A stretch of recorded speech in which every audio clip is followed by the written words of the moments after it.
Good afternoon and welcome to Locked On NBA Daily. On today's show, why Sixers fans are thinking the worst after blowing a 24-point lead to the Chicago Bulls. We'll talk about that and play a new game called Pity or Petty.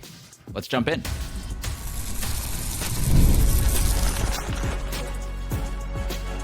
You are Locked On NBA, your daily NBA podcast. Part of the Locked On Podcast Network, your team every day. Welcome to Locked On NBA Daily, however you're tuning in on YouTube or on your podcast app. Thanks for making us your first listen every day. Today's episode is brought to you by FanDuel. Right now, new customers can bet just $5, and if your bet wins, you'll get $300 in bonus bets to use across the app. Head to FanDuel.com today to get started. I'm Wes Goldberg. Today we're talking about the Clippers' rocky start, age, perhaps catching up with Steph Curry, and another tough blow for the Pelicans. We're doing it with the help of Locked On's local experts. I have two of the best with me, as always, from the Locked On Nuggets podcast. He's a senior NBA writer for the Action Network. It's Matt Moore. Matt? Great slate of games. I just continue to, every night we get awesome games. It's just been phenomenal. It's been a really great start to the season. From the Locked On Bulls podcast, he's also a Bears and Bulls creator for Bleacher Report. It's Haize. Listen, objectivity is out the window for right now in this intro. The Chicago Bulls are 6-1. Like, that's all I like. I don't know when's the last time I've ever seen something like this. If it ever has happened in my lifetime, I feel really, really good right now. So after the game last night, Haize, Josh Giddey is told he's the first Chicago Bull to have back-to-back double-doubles since Michael Jordan, and he's told that by a reporter. And this big bleep-eating grin across his face immediately after, he's like, that's pretty cool. When you hear that, Haize, as a Bulls fan, are you also grinning ear to ear? Absolutely. So it was triple doubles, but yeah, it's absolutely like to be mentioned in the same like space as Michael Jordan is crazy. You could tell that Josh Giddey, somebody who usually plays things really, really cool and close to the vest, like the fact that he just had that grin on his face, I think it exactly exemplified what that means to him, and that was great to see. The elitist of elite company there. We are going to start with that game, though. The Sixers blow a 24-point lead last night. They go without a field goal over the final 6 minutes of the game. Joel Embiid, 0 for 5 during that stretch. Took some really bad shots. For the game, he missed 14 of his 21 field goal attempts. Had the third, and right now, this season, has the third worst plus-minus on the team so far. You could argue that this was one of Embiid's better games of the season. So, Haize, you're watching that game.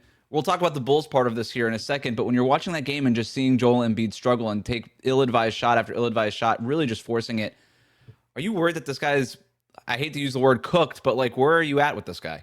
Yeah, he seems cooked. I said yesterday when we were previewing this game, like, Embiid has not only killed Nikola Vucevic, but the Chicago Bulls for forever. And so in that fourth quarter, when they went several times to Embiid one-on-one against Vuce, no help defense, no nothing, I was worried. And then when it happened the first time and he made Embiid take a bad shot and Embiid didn't even like try to take him off the dribble or anything, I was like, that's interesting. And then we saw one where Vuce stripped him, and then another one where he just lost the ball. It was just like, I don't know if I've ever seen Embiid look so mortal against somebody that he usually dominates on both sides of the ball. I would definitely be worried if I'm internally in the 76ers that this guy's cooked. Yeah, I mean, like, look, he was +1, so like they did win his minutes in this one, barely. There were signs over the summer, like there's just been whispers around, like we've seen various reporting bits. If you talk to anybody around the league, it's like, yeah, there's a lot of concern that Joel just may not be ever back to good, and that's awful and that sucks. I don't know if you're the Sixers, what do you do? Like, I don't know what you do with this. You just kind of have to hope it gets better, because like I would be looking at the other, which is just like, look, this team plays with so much energy and excitement and have pulled off all these comebacks until the last couple of games without him. And like the bigger that like you notice, like the more minutes he's playing, the more that he's able to go. Like it goes from 20 minutes to 25 minutes. Like the more that he goes, the worse they're getting. And like I really don't want to blame Joel for this. I genuinely do not want to blame Joel Embiid for this. The problem is just like they look so good without him, and I don't know how you manage this. This is a mess. Yeah, I mean, he's used to playing a certain way, right? Which is give the ball to me and I'll make stuff happen. And now you've got Tyrese Maxey, who's clearly the best player on that team right now and the leader of that team, you can even argue, emotionally. VJ Edgecombe is really coming along. He needs the ball a little bit more. And with Embiid, at the end of that game, you could just sort of see him resorting back to his comfort zone, which was, I'll just figure it out. And he's taking 3-pointers. He's taking turnaround fadeaway jumpers midway through the shot clock at the end of this game, just trying to force things to happen, almost like as if he doesn't realize that he's got other great players. Right? Kelly Oubre is playing great for that team. So, Haize, I mean, what is the path forward for the Sixers that Matt's talking about there? Like, is there a version of this group that can figure out like a balance between, okay, we got to play Embiid. We can't just bench this guy. His trade value is probably 0 at this point. Like, what do they do? Well, that's the thing is I think like even with Matt saying that like he was +1, like the only positive quarter he had was the first quarter where they won by 18 points. He was either 0 or negative in every quarter other than that. And I think yesterday was where they tried to use him. Like Maxey and VJ Edgecombe both shot like crap as well in the fourth quarter. And I think the thought process was there is that the Bulls, because VJ and Maxey have killed them all game, like, okay, now Embiid, here's your turn. This is your opportunity to be you for this stretch. And he couldn't be that. I think yesterday is the exact way that they theoretically want to try to incorporate Embiid when games get close. He just did not live up to it yesterday. Now, maybe it gets better as the season goes on. We're 6-7 games into the season, so maybe it gets better. But at least for that game, I just don't know how you incorporate him because he was hurting them. Now, like I said, in that quarter, everybody was. They were 4 of 22 from the field as a team, but he hurt them actively last night in the fourth quarter. Matt, anything else on this? Just that one of the weird things is they are struggling. Grimes, Maxey, Edgecombe know how to play together. Grimes, Maxey, Edgecombe, and Embiid don't. And I don't know what that means or what that says, but there's something about it where when they're guard oriented, they make a lot of sense. And when they're not guard oriented, they make a lot of sense. But when they're trying to be guard oriented with Embiid, it doesn't make a lot of sense. And I think that that's something to kind of keep in mind. I'm just happy for Vooch to get the game winner and to have like this moment against Embiid. Like, that's just awesome. I just love to see that because Vooch is great. Well, let's get to the meat of the segment then. You mentioned Vooch. Josh Giddey, huge drive at the end, gets that whip around assist to Vooch in the corner there. Even before that, hit a huge floater, had a big stop against Maxey. And then obviously the game-winning assist to punctuate the Chicago Bulls' epic comeback win over the Sixers. Haize, is it time for Matt to finally admit he was wrong about Josh Giddey? I think it is. Like when you look at Josh Giddey and what he's doing, like he is picking up exactly where he left off of last season. So even if you want to look at the end of last season like it was a blip, on top of that, we saw him do similar things when he actually got to play point guard his second year in OKC. I think what we're seeing from Josh Giddey is not just a blip in the pan. Like he's taking players off the dribble. He's confidently taking 3-pointers at a rate that I never thought I'd see him. He's gotten better as an off-ball player. I'm not saying he's going to play at this level where he's averaging a near triple-double for the rest of his career, but Josh Giddey is good, and he's real good. And when he's able to actually play point guard and have players that move without the ball, and in this system like this, Josh Giddey's a really good player, and I think he's going to continue to be that. He just turned 23 years old. You're going to have to forgive me because I'm getting up there in age, and I generate so many takes. I'm a machine gun. Can you tell me what exact take I was wrong about? Which one? I mean, first you said that they should have only given them the qualifying offer. You spent at least before the season started saying that he's not a good player. There's a couple of Josh Giddey takes, as you said, over the last 6 months. He wasn't a good player. I think that they could have probably saved a little bit more money on the deal with restricted free agency. Like that was more about the dynamics of that. Giddey's a great passer. Like he's an awesome passer. Like he is absolutely phenomenal. The defense is holding up. The fact that the shots come around fundamentally changes everything. Like he's shooting 41% from 3 after shooting 37.8% last year. Like that's what was missing in OKC. That was the problem with OKC is like they could not trust him to make those open looks, and they needed to go out and get guys that they could rely on to make those shots. And Giddey was just, I think, a little bit behind where they wanted to go in terms of physicality. He's been absolutely tremendous. Like he's been awesome. Absolutely 100%. I don't think I ever said that like he sucked. I think that was just like, look, I don't know that you want to be building a team around him as like a high money guy, but they also got him for not a super a lot of money. They didn't pay him over $30 million. I think it's totally fine. So I guess if the idea is that I thought that he sucked, then yeah, I was wrong. But also, so the Bulls lead the league in wins over expected. They lead the league in differential and expected field goal percentage versus actual. Like They're good. They're good. We'll see how good they are. Sounds like Giddy makes everybody around him better. I don't know, Haize. That's what that does. sounds like to me. That's honestly like that's like a really good assessment, Wes. Like he is making everybody else around him better. What's the biggest reason the Bulls are where they're at, Haize? What's the biggest reason on the team that they are? I mean, I think it's not just one big. I mean, if we're looking for the one, it's just they play as a team. Like offensively, defensively, they're very connected. They move the ball around. It's coming from all different directions. There's a lot of things why they're good. As far as this part of the season, with the next 4 games they have are going to be big tests for them. I think every team has like 5 or 6 wins that they're coming up in the next 4 games. It's going to be a big test. Well, the Clippers just had a big test at home, and it's safe to say that they failed, all things considered. Should we even feel bad for them? Pity or petty is next. Today's episode of Locked On NBA is brought to you by FanDuel.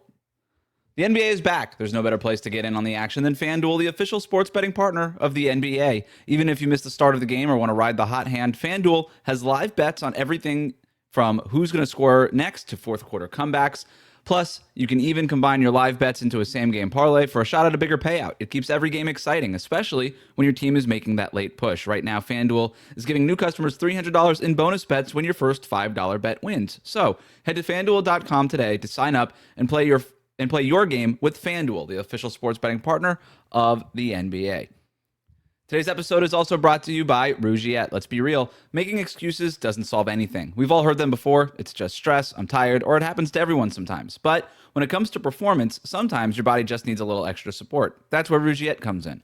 Rougiette.com offers fast-acting, doctor-prescribed treatments for ED, designed to help you stop making excuses and start making moves. Rougiette makes it easy to get started. You just connect with a board-certified doctor 100% online, no awkward waiting rooms, no in-person appointments. If prescribed, your treatment ships discreetly straight to your door. The process is fast, simple, and private, and it's all handled by real doctors. It's about confidence, connection, and getting back to the moments that matter.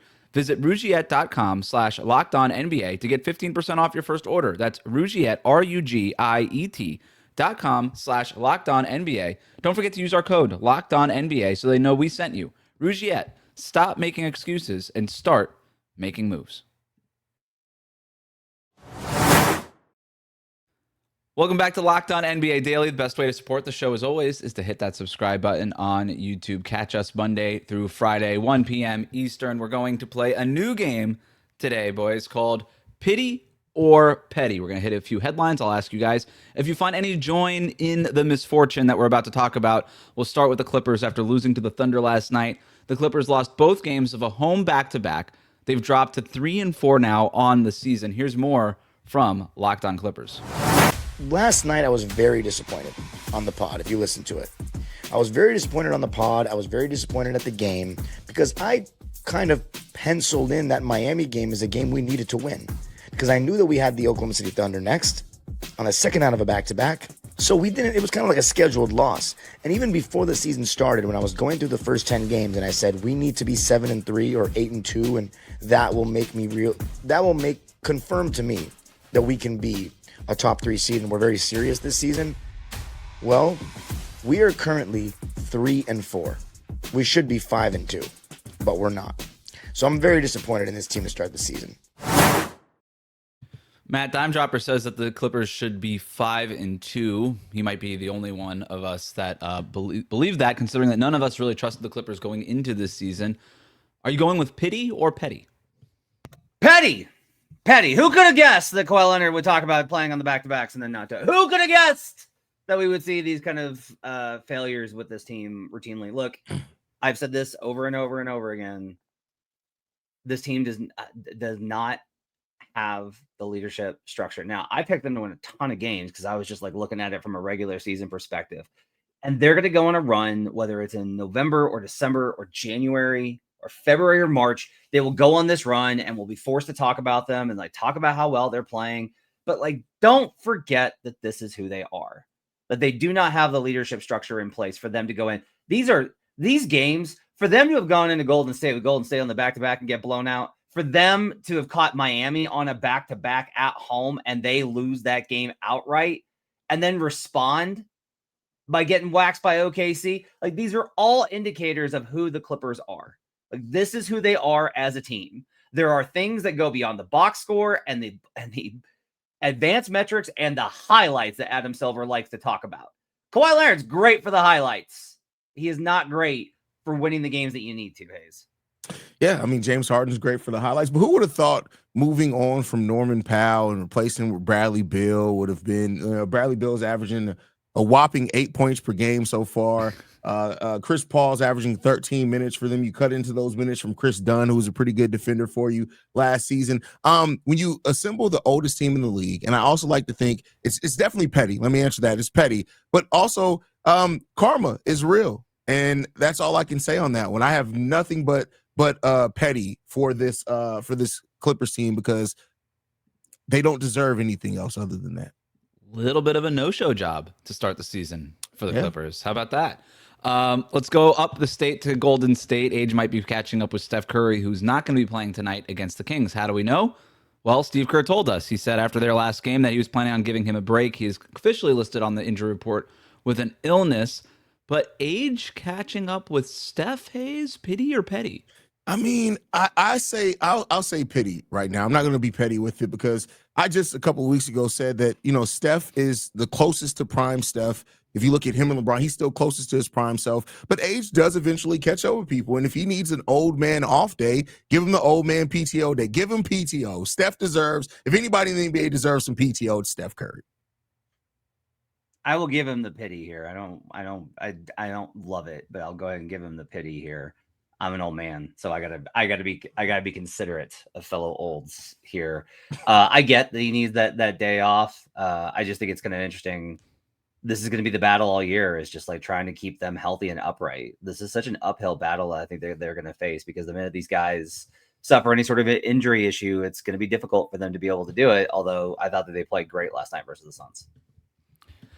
So let's go to New Orleans, where the Pelicans announced yesterday that Zion Williamson is going to be reevaluated in 7 to 10 days with a grade 1 left hamstring strain. Then later, last night, funny enough, Zion on the sideline in sweats. The Pelicans finally got their first win of the season against the Hornets even. Pity or petty that Zion was sidelined for the first Pelicans win of the season, Haize? Petty. Like, listen, I feel for Zion, and I think I want great things for Zion. I really do because I think he's a really talented player. But when it comes to this Pelicans, this is a perfect example of why they even gave the contract to where you have an out every summer. Like, eventually, they have to come to the realization they're going to have to move on from Zion. And not to overreact. This isn't just overreaction to their first win of the season. It's just time. Like, I think when you look at this roster, the talent that they have around it, how much younger that they can get, and how many assets I think they still own all their first-round picks other than the one they sent out to Atlanta. Like, it's time. It's just time to move on from the Zion thing. It's not going to happen here for him. I mean, I'm not going to feel overly bad for Zion. I mean, there's a lot of stuff to unpack and find out, but there is his case pending. I want to kind of mention that as far as like what we're hoping for with him. I just, you want to know, I don't pity or petty the Pelicans or Zion. I pity the fans. I was listening the other day to In the Know, which is a Substack by Shamadua that is really great for explaining kind of what's going on with the Pelicans and the organization and how the Saints run them and things like that. And that's a mess. But just the anguish in their voices, and like listen to Jake Madison on Locked on Pelicans, and like this team, this fan base just deserves something good to happen to it. And I feel like we are just like, we are on a one-way track to them getting shipped somewhere else. And I'm going to hate that. It's such a great city, man. Like, it's such a great city. And honestly, like when they're good, I have loved New Orleans Arena when they are good. That center is rocking when they are good. It's been very rare, but those fans get up for it and they deserve better than this. And it's just such a mess and it's awful and it sucks. And I pity the fans. It sucks. It feels like yesterday that we had Zion going toe to toe with LeBron and Anthony Davis in that play-in game. And then he gets injured there and he's never really been the same after that. And that's where the pity part for me comes in, is like, it's almost pity for all of us, Matt, right? Not just Pelicans fans. Like, this guy was so entertaining when he was at the top of his game, and it's just, not been that for a really long time. And so, yeah, you do wonder what's going to happen with the Pelicans. By the way, they almost blew that. They were up 12. Charlotte came back, took the lead, and then they were able to kind of squeak it out there at the end. All right, one more for you guys. This one was from a couple of days ago. Miles Turner made his first appearance in Indiana since leaving the team in free agency for the rival Milwaukee Bucks. Before the game, Pacers fans booed Miles Turner during the team's tribute video, and the camera caught Turner gesturing like he was closing the book. That's not what I'm going to ask you guys about, though. I'm going to ask you about after the game, when Turner was asked by reporters what he thought about that. He said he was disappointed by the fans' response, saying, quote, "It was disheartening. You give 10 years of your life, your blood, your sweat, and your tears. You take pay cuts. You survive trade rumors. You try to do everything the right way." End quote. Pity or petty, Matt? Miles Turner telling Pacers fans, "I gave you 10 years of my life. How could you boo me?" I'm going to say pity. So I understand the fans have been very defensive of this reaction. Okay. Miles obviously has been like, he felt this very deeply. Like, he's taking shots at Tyrese Halliburton, calling him fake tough, like those kind of things. Like, come on, man. Like, how do you think the fan base is going to respond? But I don't know how many of the fans are aware of those things. I think they're just booing because he left and he was upset. Like, he blamed the organization. Again, if you go back to the reporting, here is what happened. They were on track in early June to come to an agreement on an extension for way more money than he wound up getting with the Bucks. Tyrese got hurt and Miles struggled in the finals, and they changed their mind. That I don't think is great negotiating. Like, I don't think that's negotiating in necessarily good faith. I understand being like, well, we had to reevaluate because Tyrese was hurt. Okay, but that doesn't have anything to do with Miles' next 4 years of his career. Like, he's either worth it to you or he's not. He's not worth it to you if Tyrese is here for next year or not. Like, that, he has a right to be like, well, we were on track for a deal, and now all of a sudden everything's different. And that clearly hurt him in a very meaningful way. And so I understand where he's coming from. I think the comments that he's made, he is acting out of genuinely. This is a situation where, like, if I'm an Indiana fan, like, he wanted to be a Pacer, and you don't find a lot of guys that do that. So I got pity for it. Haize? Yeah, I got pity for it too. Like, you could tell he is genuinely hurt. Now, I don't think attacking Tyrese Halliburton and stuff, like, you have problems with the front office and stuff. That's one thing, but you shouldn't take that out by shooting shots at your former teammates. But he does seem like he is genuinely hurt by that, and the human element, I definitely have some pity for that. Yeah, this quote was like really important. He said that they told him, everybody gassed me up all year long, said you're going to get taken care of, you're going to get taken care of. And then the unfortunate situation happens in the finals with Tyrese, and then I guess the front office and ownership group just basically changed their minds and was like, well, yeah, we told you all these things, or yeah, you helped us get to the finals and the Eastern Conference Finals, but we had to pivot. I'll take pity on this too. We do have one more having to do with Jalen Brown's hairline, plus Anthony Edwards. Originally listed as out for 2 weeks with a hamstring 1 week later, there's news that Timberwolves fans might be fired up about. We'll get to that next.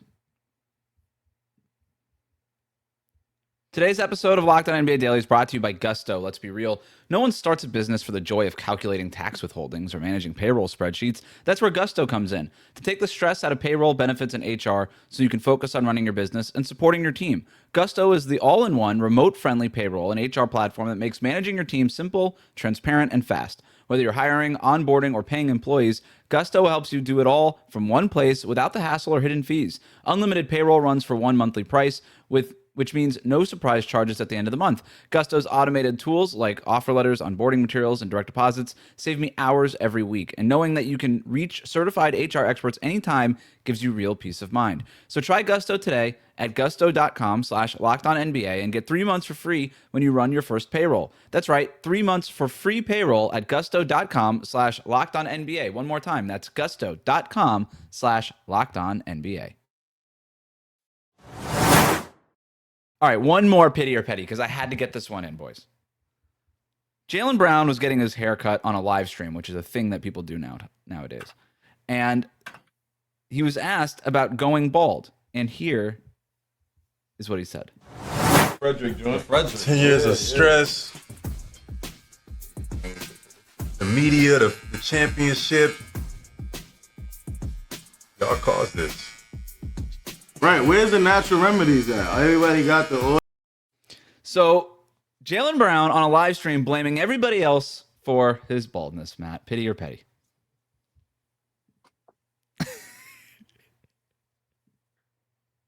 That's all I got. Listen, as somebody who is 2 years away from being 40 and I still have my original hairline, I have no pity. I'm going full petty with it. You got to take care of your hair from the start. Like yes, it's genetic for some people, but listen, you got to take care of it. Take care of it from the start. That's all I can say. Like I have no pity for anyone that goes bald. None. How dare you? None. Let me tell you about all the things that suck about this. You know when you get in the car sometimes and you left the flip board down, like the sun visor, and you left it down on accident when you got out of the car? Yeah, when you hit that, it dents your head because there's nothing to cushion it. Do you know I have to wear in the winter a beanie because too much heat releases from the top of your head? Everything sucks about this. But Matt, who are you blaming for this? Are you blaming the media? For, though? There is nothing. What am I supposed to do? Jalen Brown blaming the media for losing his hair to me is the icing on the cake that just proves to you that NBA players will blame the media for anything if they could figure it out. Like, oh my God, like my private chef arrived late for lunch. Probably the media's fault. I blame capitalism. That's what I blame. I blame capitalism for mine. That's mine. Big win in New York for you then.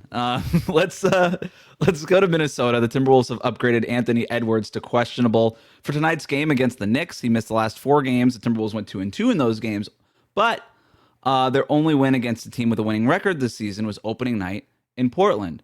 Let's assume that Anthony Edwards is going to make his appearance tonight at Madison Square Garden, because you don't really see guys go from, hey, he's probably going to be out for another week, to suddenly questionable on the injury report. We'll see what ends up happening. But that kind of makes you believe that he might be able to play tonight in New York. Matt, will Anthony Edwards make the difference for the Timberwolves tonight against the Knicks? No. I think it's a great spot. Knicks probably get this win. The underlying numbers are good for the Wolves again. This is how it was last year. So they're 9th in schedule adjusted offense, 8th in schedule adjusted defense. And I do trust those numbers, and I definitely trust them as we get bigger sample. I think it's important to kind of factor in, like, hey, who you've played does matter. But Knicks are 3rd on offense, 9th in defense schedule adjusted. I just don't think this is a good spot for them. I don't think it's a good matchup. Ant's great, but also a lot of times when a guy's been out for a little bit and he comes back, the team kind of struggles to reacclimate him because you got to figure out how to play back around him again. So I'll go ahead and say no. I think the Knicks get the win here. I'm gonna say yeah. It's Anthony Edwards. It's MSG. I think he lives up to the moment. I think he comes back with a lot of energy if he does return today. And listen, the Timberwolves have done what they needed to do. They won 2 straight. They stayed above 500 in the time that he's out. They're still right there. I think Anthony Edwards comes back and makes a huge impact today. Last time Anthony Edwards played in New York, he scored 36 points on 57% shooting. I think Anthony Edwards definitely makes a difference. He seems like one of those guys that gets up for playing at Madison Square Garden. If you like what you heard today, subscribe to Locked On NBA Daily wherever you get your podcasts, including on YouTube. Thank you to Matt and Haize for their expertise every day. Thank you for making Locked On NBA your first listen. We'll see you right back here tomorrow on Locked On NBA Daily.